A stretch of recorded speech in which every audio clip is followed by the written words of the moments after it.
आगे बढ़ते हैं। फ्रेंच वीजा घोटाला मामले में सीबीआई का एक्शन जारी है। फ्रेंच वीजा घोटाला मामले में सीबीआई का एक्शन। सीबीआई ने 8 लोगों के खिलाफ दाखिल की है चार्जशीट और फ्रांसीसी दूतावास के 8 कर्मचारियों को आरोपी बनाया है। आरोपियों में लॉ ऑफिसर और वीजा एजेंट शामिल है।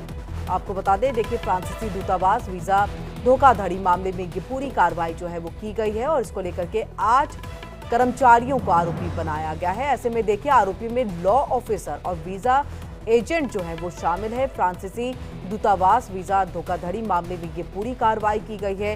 ये सीबीआई ने 8 लोगों को जो इसको लेकर के है दाखिल याचिका जो है चार्जशीट की है। और चलिए, ज्यादा जानकारी के लिए हम सीधे रुख करेंगे अपने संवाददाता रजनीश का। रजनीश, ये बहुत बड़ी कार्रवाई, बहुत बड़ा एक्शन जो है वो सीबीआई की तरफ से 8 आरोपी जो हैं, कर्मचारी जो थे फ्रांसीसी दूतावास में, उनको आरोपी बनाया गया है। पूरी खबर।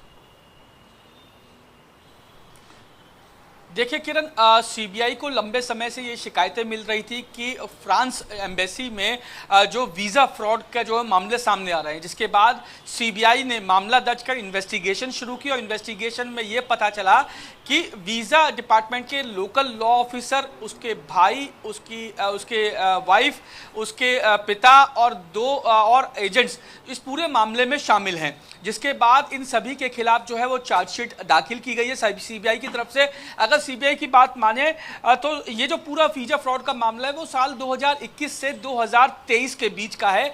इसमें जो लोकल लॉ ऑफिसर था वो जो है ऐसे लोगों को टारगेट करता था जो फ्रांस जाने की जो है वो सपने देखा करते थे और बेसिकली दिल्ली और पंजाब के लोगों को बेसिकली इसमें टारगेट किया जाता था। इसके लिए 2 जो अन्य वीजा एजेंट्स हैं उनको कांटेक्ट किया गया था इस लोकल लॉ ऑफिसर के द्वारा और उसके बाद उनके जरिए उन लोगों तक पहुंचा जाता था जो लोग फ्रांस जाने की जो है तमन्ना जिनके अंदर थी। खासतौर मैंने जैसा आपको बताया, दिल्ली और पंजाब के लोगों को ही टारगेट किया जाता था।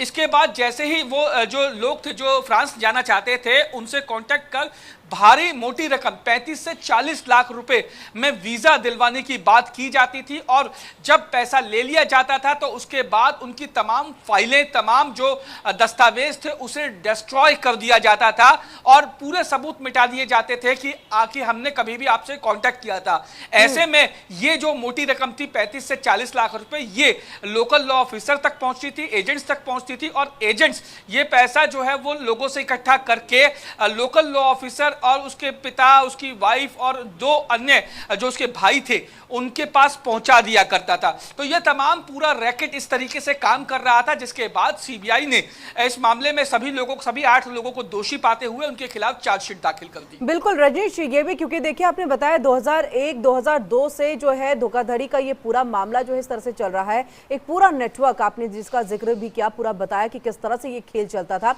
अब तक कितने ऐसे लोग हैं जो इस धोखाधड़ी के शिकार हुए हैं? क्या इसके भी बारे में सीबीआई ने कोई जानकारी दी है? देखिए, मैंने जैसा किरण आपको बताया कि ये जो पूरा धोखाधड़ी का जो मामला, जब सीबीआई को जो शिकायतें मिली थी वो जनवरी 2021 से मई 2022 के बीच की थी, यानी तकरीबन 1-1.25 साल के बीच के तमाम धोखाधड़ी के मामले थे। फिलहाल अभी ये नहीं पता चल सका कि कितने धोखाधड़ी के मामले सीबीआई के पास जो है वो पहुंचे थे, लेकिन अभी जो पीरियड्स मैंने आपको बताया, जनवरी 2021 से और मई 2022 तक तकरीबन 1.25 साल में जो कई शिकायतें मिली थी इस दौरान, और उन्हीं शिकायतों के आधार पर इन लोगों को आरोपी बनाते हुए इनके खिलाफ जो है चार्जशीट दाखिल की गई है। सीबीआई सोर्सेज के मुताबिक अभी उनके पास लगातार इस तरीके की शिकायतें आ रही हैं, लेकिन नंबर ऑफ कंप्लेंट्स कितनी है वो अभी बता पाना अभी खुलासा नहीं हुआ है। जी, बहुत बहुत शुक्रिया रजनीश, पूरी जानकारी हम तक यहाँ पर पहुंचाने के लिए। तो चार्जशीट दाखिल कर दिया गया है, 8 कर्मचारियों को आरोपी